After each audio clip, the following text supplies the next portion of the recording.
Selamat sore teman-teman. Hari ini kita mau belajar bagaimana cara mengimpor data di Ibupot pasal 2126 bagi pegawai tetap. Cara ini lebih mempermudah kita dan menghemat waktu daripada kita menginput dengan cara key in atau import satu-satu, karena benar-benar sangat menghemat waktu. Dan ketika mungkin awalnya ketika kita melihat file Excel itu kayak kenapa ini lebih ribet daripada tampilan saat kita menginput satu-satu. Tapi ketika kita memahami bagaimana cara inputannya dan data-data yang dimasukkan itu seperti apa, untuk masa Januari mungkin terasa ribet, tapi dari Februari sampai seterusnya itu akan terasa lebih ringan, karena mungkin nanti kita bisa dengan mengcopy-copy saja dan tinggal mengedit bagian mana yang perlu disesuaikan, misalkan dari sisi masa pajak dan juga penghasilan bruto masing-masing pegawai tersebut. Tanpa berlama-lama, kita ke bagian tutorialnya. Nah, di halaman ini kita sudah ditampilkan di dashboard Ibupot pasal 2126. Untuk teman-teman yang masih belum paham kenapa bisa kita sampai di sini atau bagaimana cara untuk aktivasi Ibupot ataupun impor untuk menginput penandatanganan bukti potong, dan juga bagaimana sih cara key in atau input satu-satu untuk bukti potong baik pegawai tetap maupun yang imbalan bukan pegawai, teman-teman boleh melihat di video-video yang telah saya upload sebelumnya. Kita lanjut ke mencari file Excel untuk import data. Nah, kita klik ini bukti potong, kemudian impor data Bupot. Lanjut teman-teman. Nah, tampilannya akan seperti ini. Masih tidak terlihat di bagian mana file Excel untuk mendownload, tapi kita sudah tahu caranya, yaitu dengan mengklik petunjuk pengisian. Muncul tampilan ya. Ini tadi deskripsinya sudah dijelaskan bahwa form ini digunakan untuk mengunggah data bukti pemotongan dalam format Excel, ditujukan bagi pemotong PPh pasal 21 yang menerbitkan bukti pemotongan dengan jumlah yang banyak sehingga tidak dapat direkam menggunakan fitur key in. Sebenarnya bisa, tapi lebih lambat. Jadi kalau misalkan dengan cara Excel ini kita bisa lebih cepat untuk selesai penginputannya. Karena kita scroll ke bagian bawah ya teman-teman. Ini kita scroll ini, yang ini kita scroll, kemudian ini ini bulanan dan tidak final, bulanan dan final atau tidak final, kita klik ini di sini, maka tekan muncul tampilan seperti ini. Ada beberapa sheet yang muncul. Di bagian pertama yaitu rekap tahun pajak berapa, masa pajak Januari, jumlah bukti potong 10. Ini sudah otomatis oleh saat kita mendownload Excel ini, tampilannya akan seperti ini, dan ini dapat kita edit sesuai dengan yang kita butuhkan. Kemudian sheet kedua ada untuk pasal 21 yang terdiri dari nomor, itu jumlah pegawai disesuaikan dengan jumlah pegawai yang saat ini karena kita mau input bukti potong pegawai tetap. Kemudian tanggal pemotongan, penerima penghasilan NPWP atau NIK. Kalau kita mengetik NPWP, maka kita hanya mengetik NPWP-nya saja, NIK, nama dan alamat tidak perlu, karena ketika kita mengetik atau mengklik atau menginput NPWP, otomatis ini akan muncul nama dan alamatnya. Sedangkan kalau kita memilih NIK di bagian sini, maka kita perlu menginput NIK, nama, dan juga alamat. Kemudian kode objek pajak 21.100.01 ini ditujukan untuk pegawai tetap, penandatanganan dan NPWP penandatanganan. Ini disesuaikan dengan daftar penandatanganan pemotongan bukti potong yang kita juga telah input di bagian pengaturan. Kemudian kode PTKP untuk pegawai yang bersangkutan. Misalkan ini contohnya K1, kawin dengan satu tanggungan. Dan ini pegawai harian ya atau tidak. Ini ya apabila cara penghitungannya itu berdasarkan tarif efektif harian. Tapi umumnya untuk pegawai tetap itu kan biasanya hitungannya itu bulanan kan. Jadi kita nanti ganti jadi tidak ini. Kemudian ini menggunakan gross up ya atau tidak. Gross up itu sendiri itu seperti contoh misalkan pegawai yang menerima penghasilan atau gajinya itu setelah dipotong pajak nilainya 5 juta. Jadi itu berarti di gross up karena nilai akhirnya sudah jelas 5 juta. Sedangkan kalau misalkan dikatakan bahwa pegawai menerima penghasilan 5 juta yang akan dipotong pajak PPh pasal 21 senilai misal berapa begitu. Itu setelah dipotong pajak baru sisanya itu yang dia terima. Berarti itu menggunakan metode bukan gross up alias tidak. Jadi tergantung kebijakan perusahaan sendiri. Itu kalau misalkan dia sudah mentok terimanya 5 juta berarti hasil akhir setelah potong pasal 21 itu 5 juta berarti dia gross up. Kalau 5 juta dikurangi pasal 21 berarti tidak gross up. Kita lanjut untuk melihat, bisa ada sebenarnya ini teman-teman sebelahnya, tapi nanti akan selanjutkan pada saat kita belajar penginputan datanya. Kita lanjut dulu untuk melihat sheet berikutnya untuk pasal 26. Nah, tampilannya itu nomor, tanggal pemotongan, ini masih depannya masih sama, tapi yang ini TIN, Tax Identification Number. Ini yang sesuai dengan wajib pajak luar negeri tersebut. Nama, alamat, nomor paspor, kode negara, penandatanganan ini dan NPWP-nya ini sama dengan data yang tadi yang di depan yang pasal 21. Kemudian penghasilan, mendapat fasilitas, N non alias tidak, kalau misalkan iya SKD. Dan ketika kita mengklik iya bahwa ini nomor tanda terima SKD-nya dan tarif SKD-nya itu nanti ada harus itu karena berdasarkan perjanjian P3B juga. Dan surat keterangan daftar itu ada atau tidaknya itu berdasarkan yang diberikan oleh wajib pajak luar negeri tersebut. Kita lanjut referensi daftar objek pajak. Ini ada beberapa, ada untuk pegawai tetap 21101 yang sifatnya itu tidak final. Sebenarnya sampai dengan peserta kegiatan sifatnya tidak final kecuali uang pesangon yang dibayarkan sekaligus dan juga penerima uang manfaat pensiun, tunjangan hari tua atau jaminan hari tua yang dibayarkan sekaligus.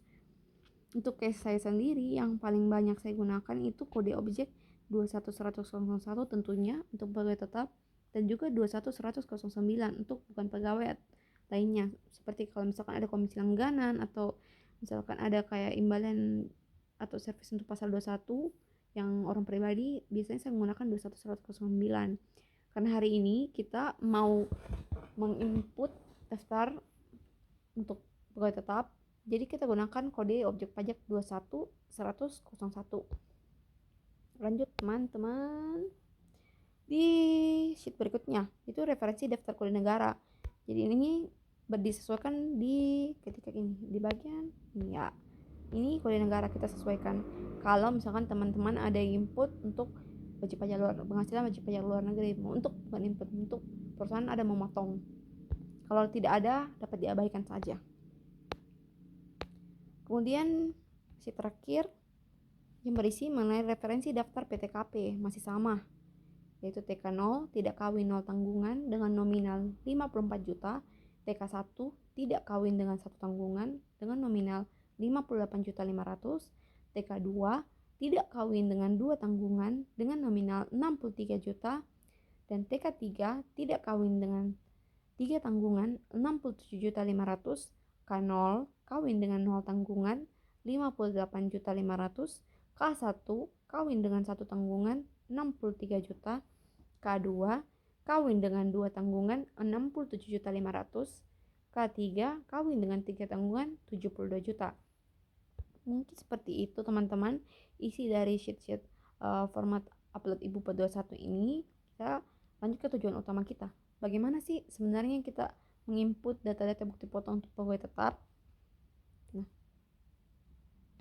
perlu juga sebelum kita menginput, kita juga perlu memperhatikan yaitu dengan merename nama file Excel nama Excel atau file Excel tersebut sesuai dengan syarat yang mereka tentukan, DJP tentukan, yaitu dengan menginput 15 digit NPWP. Boleh saja dengan ini, atau kalau misalnya teman-teman mau lebih jelas, NPWP underscore masa atau NPWP disertai dengan tahun 2017, 10, 11, kemudian masanya ini tanggal baru masa, itu boleh supaya teman-teman juga bisa simpan data ini dan menjadi dapat dibandingkan dengan hasil bukti potong yang nanti akan terupload. Lanjut. Nah, kita mau mengisi kali ini di masa pajak Januari tahun pajak 2024 terdapat 19 bukti potong untuk pegawai tetap yang akan kita buat. Kita mengklik NPWP, kemudian mengetik NPWP-nya, kita lanjut. Karena kita sudah menginput NPWP, kita tidak perlu menginput NIK, nama dan alamat karena otomatis.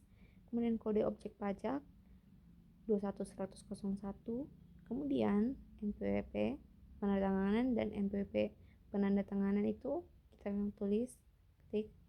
Kemudian ini NIK-nya tidak perlu karena kita sudah menginput NPWP-nya. Kode PTKP misalkan K1, ini harian menggunakan huruf A, tidak. Kemudian kita lanjut ke bagian sebelah kanan, yaitu penginputan penghasilan bruto. Berapa, mengapa fasilitas atau tidak, kita klik tidak, non. Kalau misalkan ada SKB atau DTP, kita tuliskan SKB atau DTP-nya dan kita perlu menginput nomornya. Kita lanjut. Nah, ini teman-teman yang terjadi ketika saya langsung melanjutkan dengan mengetik NPP di bagian bawahnya. Jadi munculnya kayak 1,111 plus 12. Jadi cara saya mengakali supaya tidak seperti ini, munculnya saya mengcopy dari atas ini yang data yang sudah diberikan oleh DJP, saya copy sampai bawah, kemudian saya delete atau edit sesuai dengan yang saya butuhkan. Karena saya pikirnya mungkin orang dari JP sendiri itu sudah menyiapkan rumus tertentu. Jadi ketika kita di bagian bawahnya itu kan belum terdapat rumus, jadi bisa jadi itu penyebabnya, makanya dia akan menjadi seperti ini. Jadi ketika saya sudah mengcopy dari atas ini ke bawah, kemudian mengedit, hasil yang muncul itu sama seperti yang pertama ini. Seperti itu.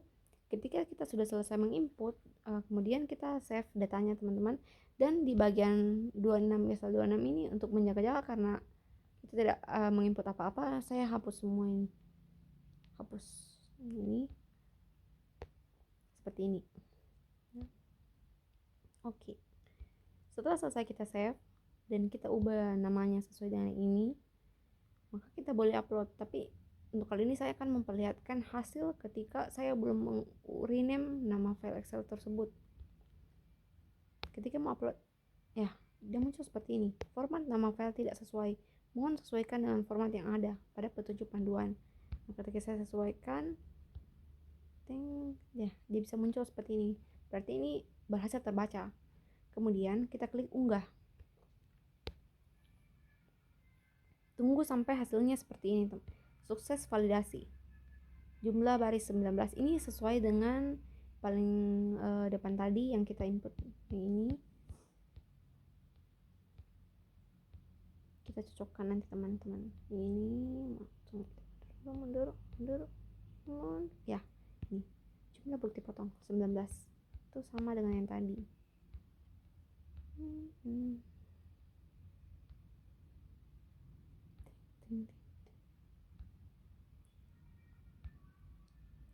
Kemudian statusnya itu sukses validasi, kemudian data bukti potong atau pungut berhasil dibentuk. Ini harus ditunggu. Kalau misalkan kayak masih dalam proses atau apa, teman-teman tunggu sebentar, kemudian klik perbarui sampai hasilnya seperti ini. Nah, ketika sudah selesai sukses, kan kadang dalam hati kayak apakah ini benar atau tidak.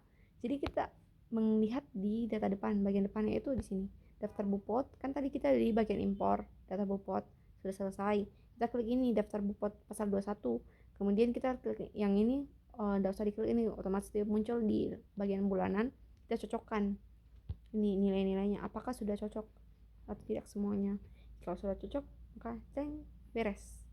Jadi ya cukup mempermudah teman-teman ketika di masa pajak berikutnya, kan pasti rata-rata pegawainya itu masih kurang lebih masih sama isinya, hanya mungkin bagian penghasilan tertentu kalau ada tunjangan atau ada tambahan apapun itu menjadi beda, tapi mungkin sebagian besar akan sama, tinggal nanti masa pajaknya yang diubah dan kemudian kita boleh upload lagi untuk berikutnya. Jadi sekali awal itu mungkin agak ribet, tapi ketika selesai itu kita dapat menghemat waktu lebih banyak ketika upload bukti potong daftar pegawai tetap. Mungkin bisa juga kalau untuk imbalan bukan pegawai lainnya, tapi itu kalau sering orang yang bersangkutan sering menerima. Kalau misalkan kayak tiap bulan untuk imbalan bukan pegawai itu beda-beda, ya sebaiknya pakai key in aja sih yang input satu-satu. Seperti itu menurut saya. Demikianlah yang dapat saya sampaikan mengenai impor data Excel ini. Benar-benar sangat memudahkan kan teman-teman, karena betul-betul dia otomatis gitu, otomatis dia muncul bagian sini. Jadi tinggal kita posting, kemudian setelah posting ya nanti muncul di di bagian daftar SPT masa, kemudian ringkasan pembayaran yang sama seperti ibu pot unifikasi. Mungkin kalau langkah-langkah pelaporannya nanti saya update lagi ya teman-teman untuk um, lapor SPT masa pasal 21 di ibu pot ini. Sampai di sini penjelasan saya, semoga bermanfaat bagi teman-teman. Apabila ada yang ingin kalian tanyakan, silakan kalian tanyakan. Terima kasih.